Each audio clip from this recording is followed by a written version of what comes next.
आदल्या प्रश्नाला बोलताना पण म्हटलं आम्ही चूक केली, काँग्रेसमध्ये गेलो, 12 वर्ष काँग्रेस बरोबर राहिलो, ही सर्वात मोठी चूक होती. तर म्हणजे राणे साहेब तुमच्या कुटुंबामध्ये अशी चर्चा होते की तो निर्णय आपला का चुकला म्हणून?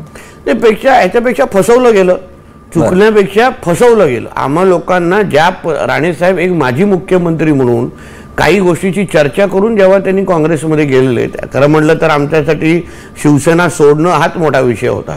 आदरणीय बाळासाहेबांचे विचार आणि त्यांच्या पक्षाकडून लांब जाणं हा राणे कुटुंबाबरोबर झालेला फार मोठी घटना आहे. पण तरी राणेसाहेबांनी काँग्रेसमध्ये जाण्याचा निर्णय घेतला आणि मग काँग्रेसच्या प्रमुखांनी, पक्षश्रेष्ठींनी, सोकॉल्ड हायकमांडनी जे काही शब्द दिलेले ते 12 वर्ष पाळले नाही.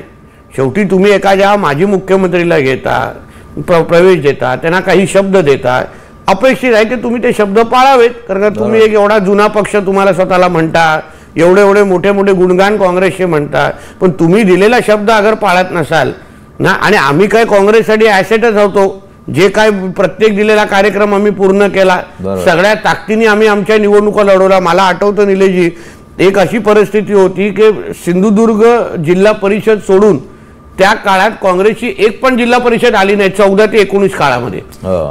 म्हणजे राणे साहेब काँग्रेसमध्ये असणं हे काँग्रेससाठी, कोकणासाठी ॲसेटच होतं. मी पण 2014ला काँग्रेसचा एकमेव आमदार पूर्ण कोकण पट्ट्यावर निवडून आलं, ठाणा ते तळ कोकणापर्यंत, सिंधुदुर्गापर्यंत. आम्ही जेव्हा तुमच्यासाठी ॲसेट म्हणून काम करतोय तेव्हा तुम्ही तुमचे शब्द पाळले पाहिजे.